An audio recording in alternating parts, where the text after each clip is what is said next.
Well, thank you guys for coming to our wonderful series, Beyond Borders LATAM Intelligence webinar series. So, buenos dias, bienvenidos, welcome everyone. I am Sarah Toloski, CEO of Pharmacon Global, and we're very excited that you're here.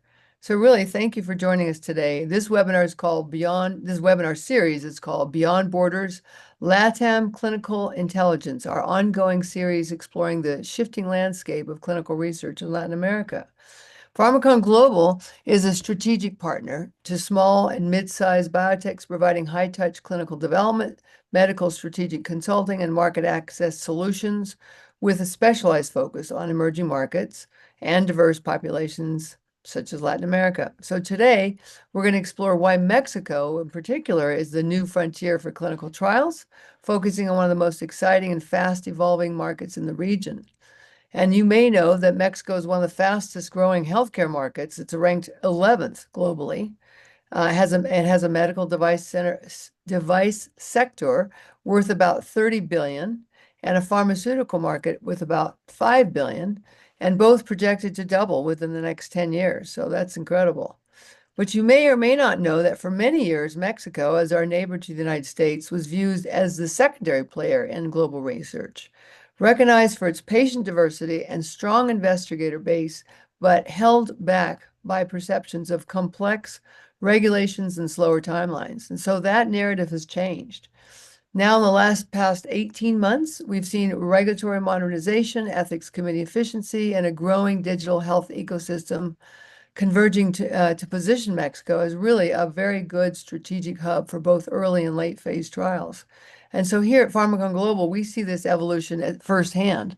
Across our network, sponsors are finding that Mexico offers the perfect balance: global quality data, accelerated approvals, and exceptional patient engagement, which is helping an increasing harmonized with the FDA and EMA standards. So today, we're joined by three experts who represent that transformation from different perspectives, from regulatory, operational, and ethical, to unpack what's really happening. So here's who we have with us today, and then we'll get right into each question. After their comments, we'll have time for short Q&A, and we'll also make that recording available. So stay tuned. So the first one I want to introduce, Arturo Rodriguez Jacob. Raise your hand, Arturo. Arturo is the CEO and founder of Infinite Clinical Research, the oldest CRO in Mexico, with over 25 years of experience in research and more than 23 years supporting the pharmaceutical industry. As a biochemical engineer, he has a master's in business administration and also is the founding partner of ACROM and a respected academic speaker on clinical research topics. Julio Copo, raise your hand, show your face, Julio, is counsel at Arrochi and Linder, and they are also a major sponsor for this event. So we appreciate that, Julio. And he's out of Mexico City, probably down the street from Arturo, and brings over 15 years of experience in regulatory law, health and life and sciences, and compliance. With an advanced degree in administrative and international human rights law, Julio offers a unique perspective on Mexico's evolving regulatory landscape and its implications for global research. So thank you, Julio, for being here. And then we have our own dear Jenny Paredes, Dr. Jenny Paredes. Raise your hand, Jenny. Strategic Medical Associate at Pharmacon Global. Brings over 25 years of experience in managing complex multinational clinical trials across Latin America. With a strong background in psychology and healthcare, Jenny has led operations and regulatory oversight in countries like, obviously, Mexico, Argentina, Brazil, Chile, Peru, and others. And today we'll share her valuable insights on clinical execution and quality excellence in Mexico's evolving landscape. So I'm going to ask some questions here of each of you. And then again, at the end, we'll be open for any other Q&A that you guys might have. So Arturo, if you want to unmute yourself, my question to you is, what recent regulatory updates in Mexico are making it easier and more efficient to conduct phase 1 through 4 clinical trials? And what should sponsors know about navigating these changes successfully? Thank you, Sarah. The first, I want to say that the modernization of COFEPRIS goes hand to hand with the Mexican plan. The Mexican plan is a long-term national program of the President of the República for Development of Countries Regions. And one of these initiatives is in Plan Mexico is to increase the clinical research. Now we have around $200 million of dollars invest in clinical research, and is to increase in $2 billion by 2030. This important change is that meet to goal to COFEPRIS is developing strategies to improve service and protocol authorization process. One of them is digitalization and using the single windows. Con this, COFEPRIS has spent online submission on clinical trials, authorization, substantial modification, import permits, and specific payments using electronic files and electronic signatures that they permit to have more security and wildlife accepted now in the process to submit to COFEPRIS. This reduce in-person visits and submission times. That is a better option for the people that they develop the regulatory affairs. Another is publication of the checklist and the standardization forms. These forms permit them to standardize all the information that they can enter to COFEPRIS. They permit preventive to use and information that is not necessary and make integrate checks more predictable. Is to say that now we can have exactly what is the information that COFEPRIS need in the case when you submit your package to obtain the protocol approval. Another is COFEPRIS has implemented an agreement that's a trusted regulatory practice, allowing for the recognizing protocols already approved by international agencies. That is the case of the EMA, the FDA, the MHRA, and the Health Canada. This permit that there are the equivalents to the agencies that they permit that all these dossiers that you submit in these other agencies can too has a faster approval in Mexico by this new politic. Another point that we are starting to have is the published review periods. That in May they published that the times for the authorization of the protocols reduced the 90 to 44 days, but now is not complete this process according with the international politic. Is they need more time to standardize this time. But there has been reducing in starting to work exactly COFEPRIS in delay that they starting to have with another studies that they had before this initiative. And COFEPRIS is working more in a COFEPRIS, if you remember, in 2001 was included in ICH, and now the COFEPRIS is starting to working with more guidelines that they permit to follow the ICH and GCPs in the section E6 and ECH in the section A, and accepted global dossier. That is the case of the DSURS for annual reports. That this is a good opportunity to reduce the times in this process. Referring the technical information, now an example of the brochure and the technical documents may remain in English, but all the information that is the labels or whatever other information that is the direction for the subject is mandatory that you need to present in Spanish. But this new use the two language in the submission permit the reduced cost and is more efficient to reduce even the times in the translation of the documents. Another is the National Pharmacovigilance Center that they are starting to implement the electronic channels for reporting the serious adverse events, the annual reports, the unexpected adverse reaction, and the SUSAR, they permit to submit the form immediately. This permits to increase the flexibility for the decentralization of all this process, because you can use the remote and electronic process that they permit you use more efficient your time and more effective in the times that you need to cover with the authority. And other the changes that they started to do COFEPRIS is establish a program to site visit review or audits that they permit to guarantee that the protocol is conducting according with the specification and procedures, and to guarantee the safety, information and the security for the subjects that is participant in the studies.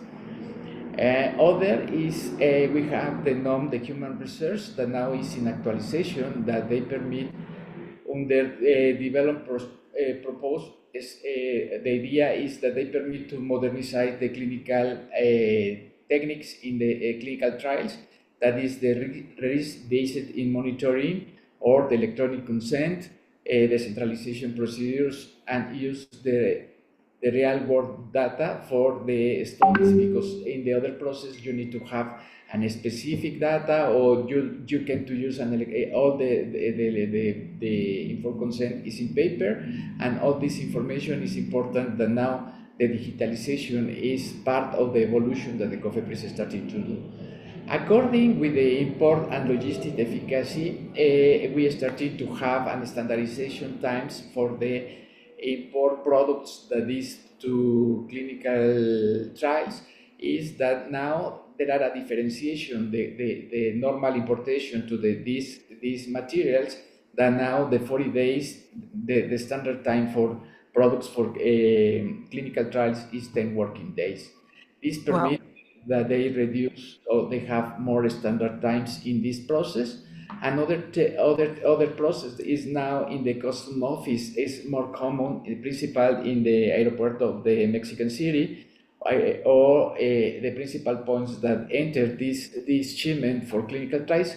That is more common, that they have more familiar use with the research use only, that they permit that you don't have a specific or standard process.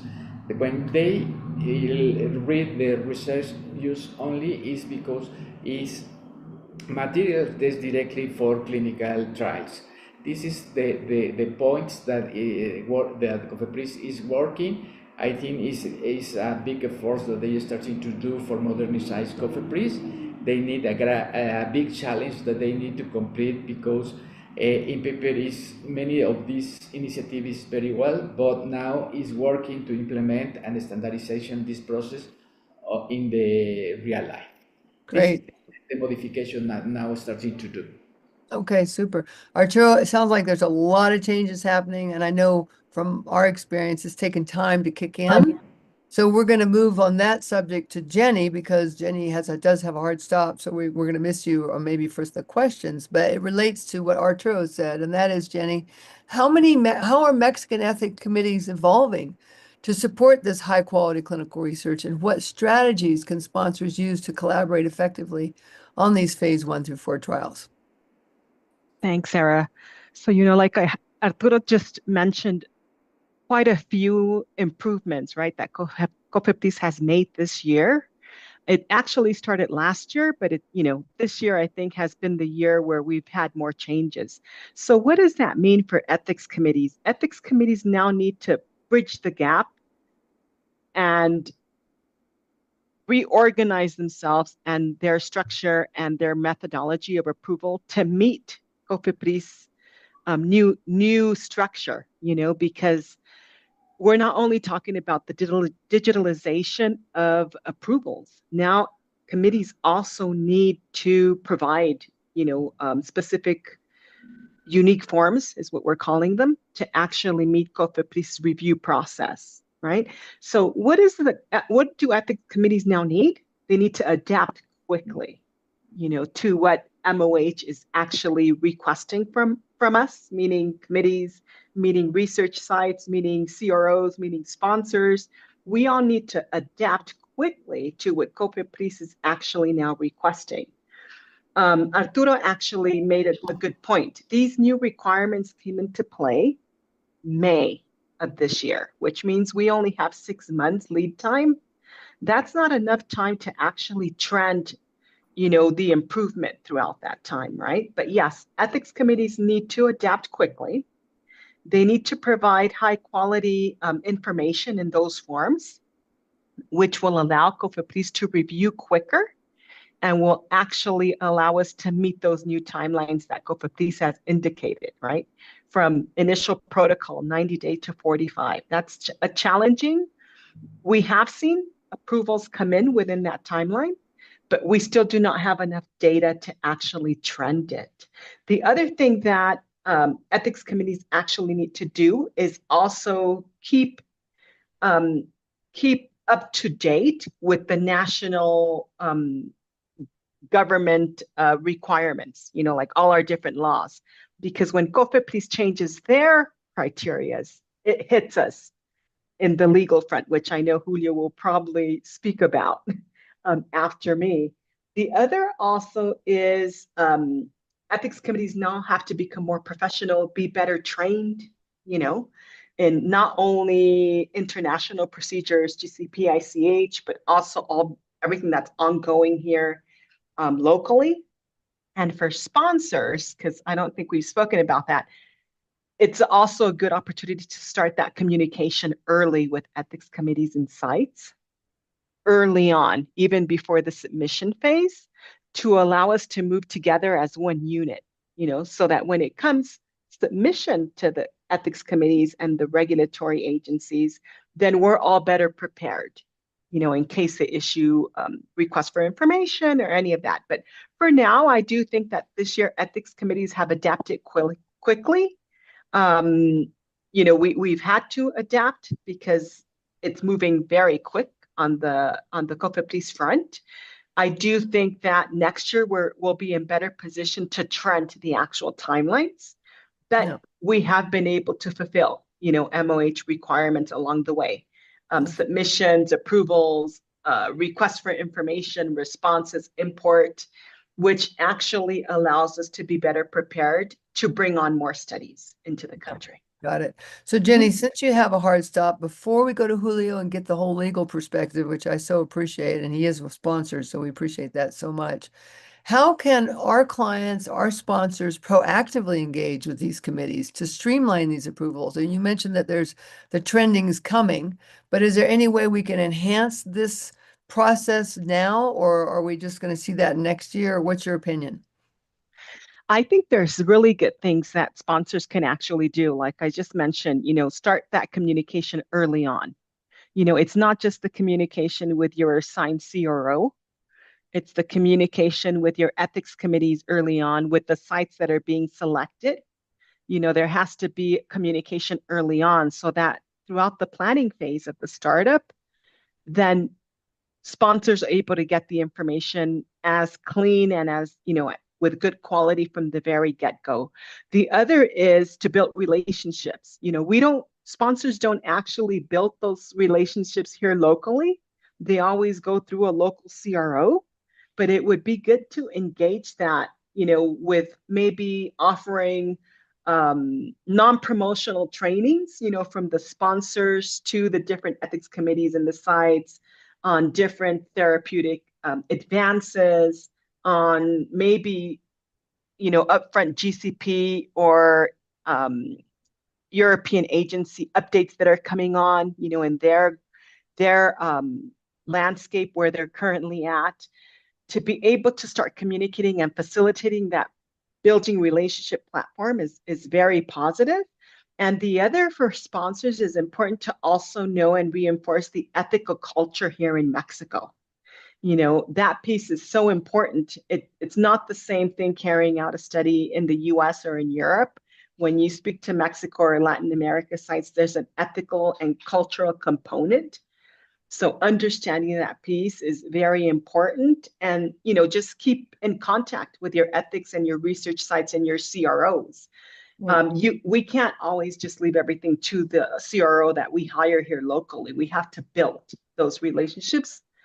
And that will actually also help with the MOH front.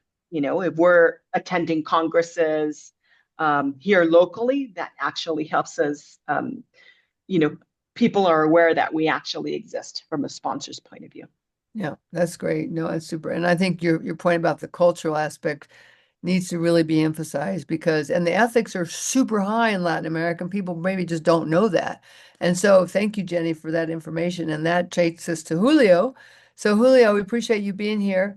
And, we was talking about the law and all that. So we want to understand how our recent data privacy policies in Mexico impacting clinical research and what best practices should sponsors use to make that happen. That's so important.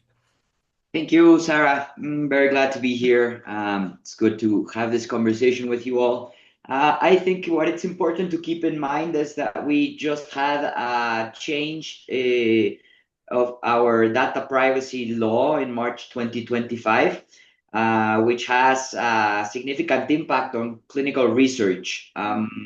It's also important to note that the regulations for this law are still pending, even though they had 90 days to issue them.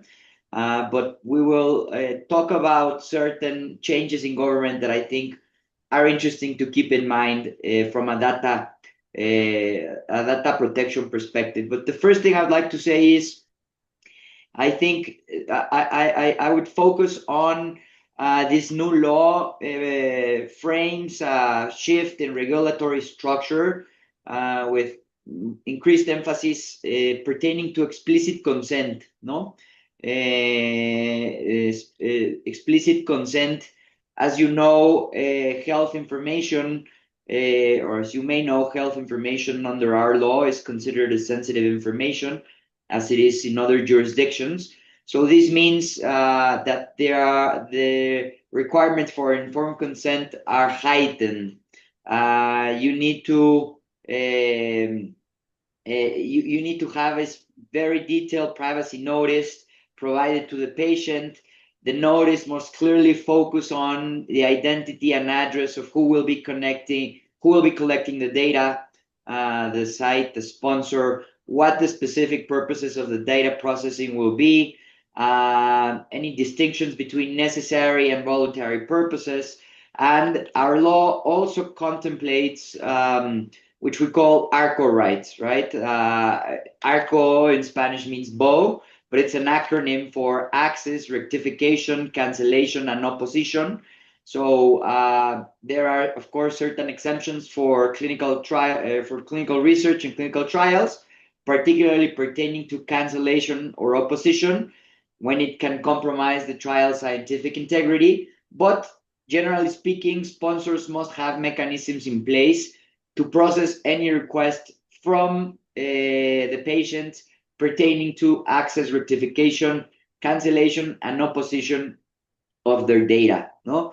Which I also think is interesting to talk about. There is an increased scrutiny on cross-border data transfer.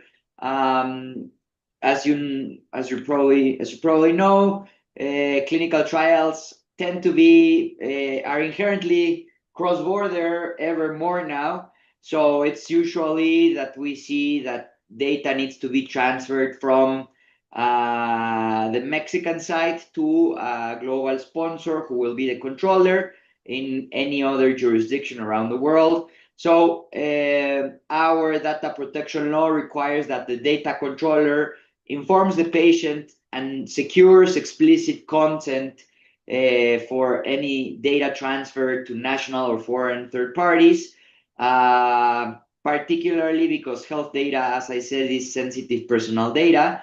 And even though Mexico's law aligns with international standards like the OECD guidelines, the sponsor must still demonstrate that the receiving jurisdiction also provides an adequate level of protection, no?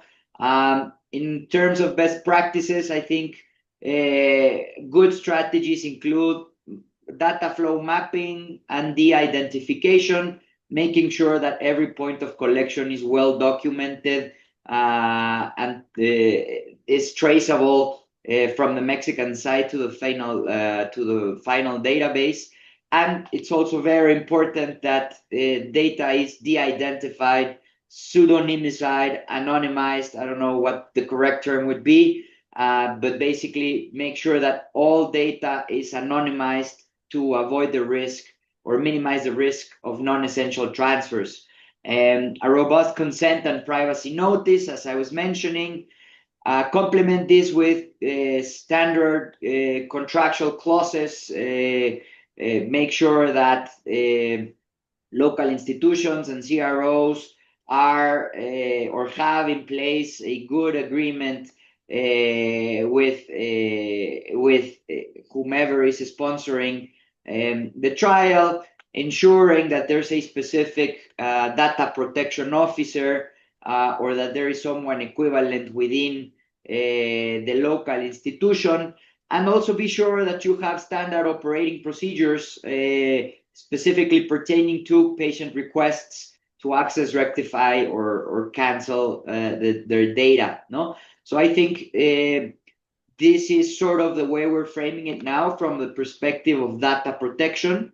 As I was mentioning in the beginning, as of this particular space in time, we do have certain uncertainty, regulatory uncertainty derived from an institutional shift.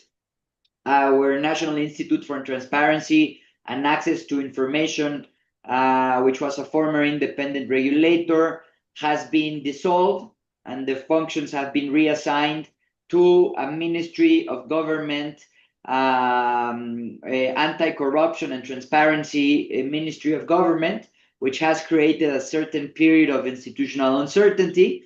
So our advice at this time is, even though we're navigating this uncertainty, sponsors have to be sure that they can anticipate potential new regulatory developments and have to be sure that all of these mechanisms are in place to avoid any potential risk in compliance responsibilities further down the road.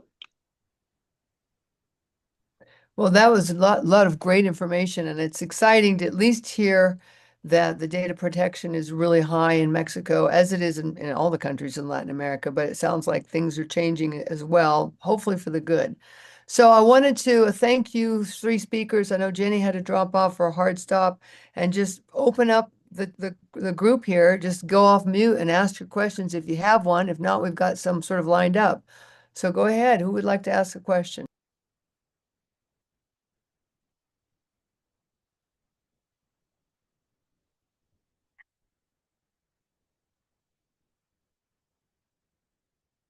Any daring people here? I'm happy to ask a question. Go for it. Yes, thank you, And- Dion. Yeah, no, thank you all. This is really helpful. I'm Jana Subramaniam. I'm the VP Head of Regulatory Affairs at Fund Bio.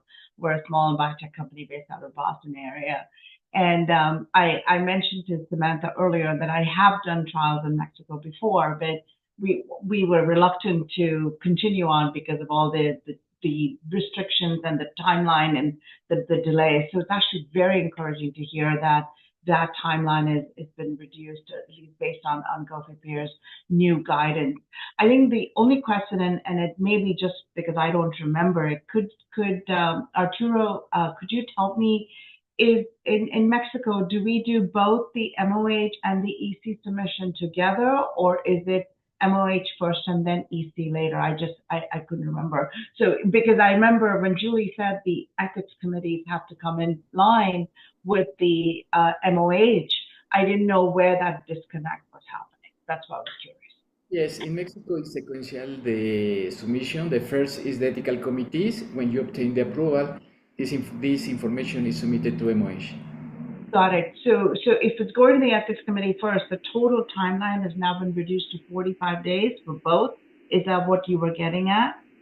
No, there are independent times. The committees starting to use. They have published the calendars that they have the evaluation of the protocols that they permit that you prepare your strategy. The when is the best time to submit to the committees and reduce the times, because more or less the evaluation of the ethical committees is the 4 to 6 weeks, depending the times that you submitted. Okay.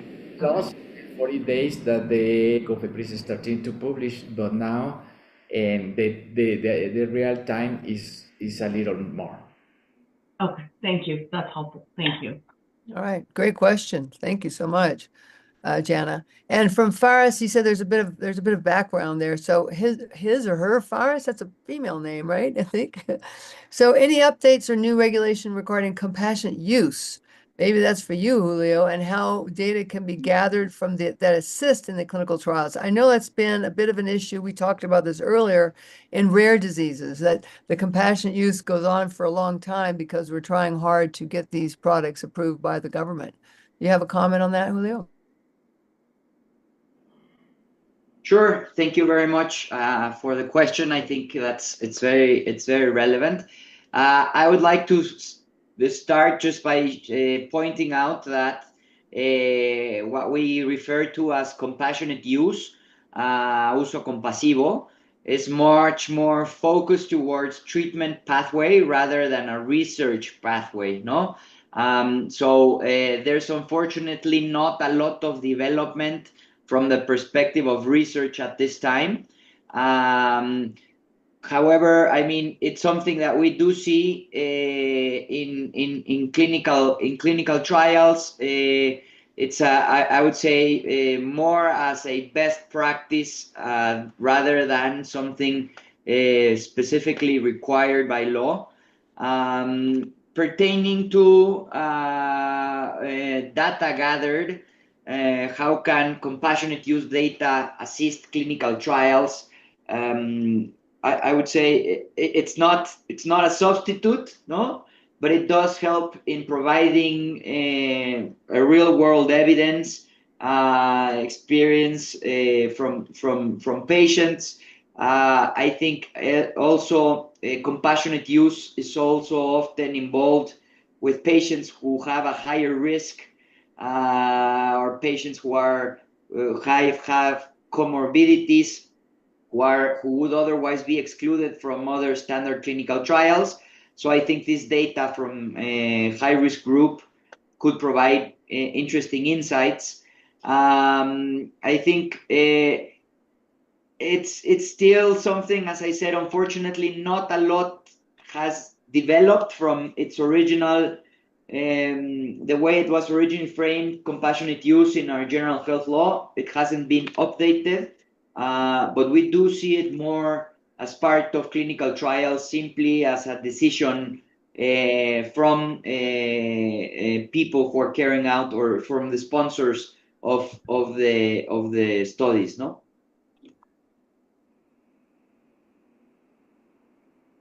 Yeah, and I was just gonna kind of add to that, and maybe Arturo, you'd like to comment. I just want to say, like in our experience at Pharmacon Global, it's a very good point you made, Julio, that to see the ripple effect on the system, and that's very true with rare conditions, rare patients, mostly kids, that need a cardiologist, need a neurologist, need a physical therapist, and that kind of data would be very interesting to track, to get towards approval of, XYZ treatment, because that is a challenge. And like you said, it's more of a moral thing, it's not a legal thing.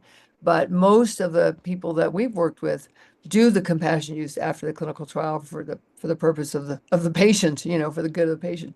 Arturo, would you add anything to that comment? No, only that Mexico started to do a very big effort to enter to the international clinical research global studies. Always in some presentation, I said that now we have the 1% of the participation of the clinical trials, the global clinical trials. If we move every year 1%, we increase $200 million per year, and we can obtain this goal that the government is starting to look. It is important that we working together, the authorities, the pharmaceutical, the CROs, the committees, the academic, in a big effort to promote the advantage they use the clinical trials in the health programs, because in the international or in the most advanced countries, that is USA or the Europe, is part of the objectives of the health authorities, the clinical trials, because they have the new opportunities for new patients. They don't have these possibilities to receive these therapies. And the most important is, when we started to do clinical trials, we started to look to a better society, because it's with more health and more happy if you don't have more sickness. Exactly, exactly. Well, great. I know we've gone a little bit over, so I wanted to just make sure. Yep, go ahead, Jana. Can I Go ahead. ask just one other question? Arturo, Sure. I'm actually curious, and again, it's been a while since I've done a Mexico submission.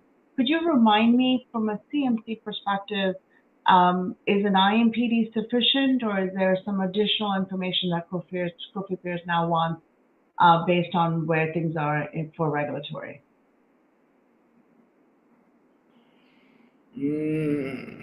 I think the collaboration with COFEPRIS to have more benefits is that they are more.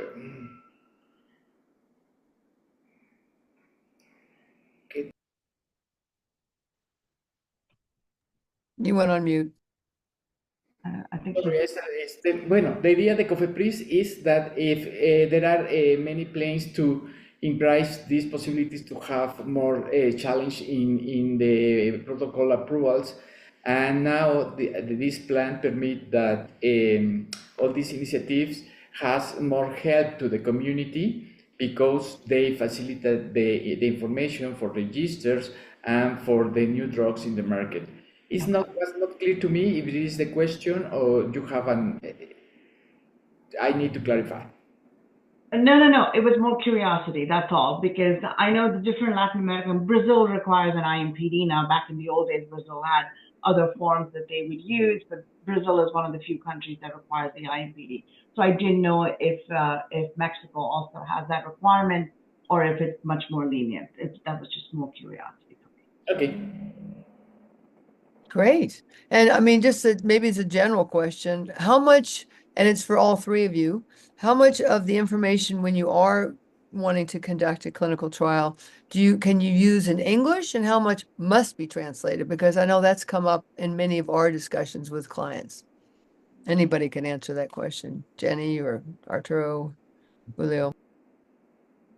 Yeah, so I think the documents that Arturo was mentioning earlier, protocol investigator brochure, those are the two documents that can technically be left in English, I believe. But everything else that is MOH required, because now we have standardized application forms called unique forms, all of that goes in Spanish.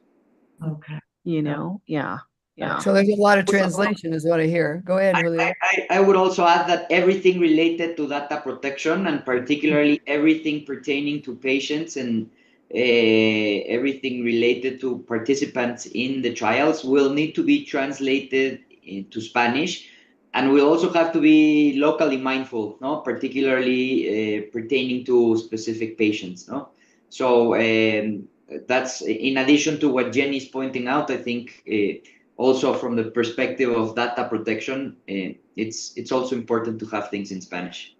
And Julio, from a pediatric point of view, do you still have to get two witnesses or two guardians within the ICF? Get those both parents signed, and we got divorced parents, so that could be complicated if I remember. Yeah. Okay, great.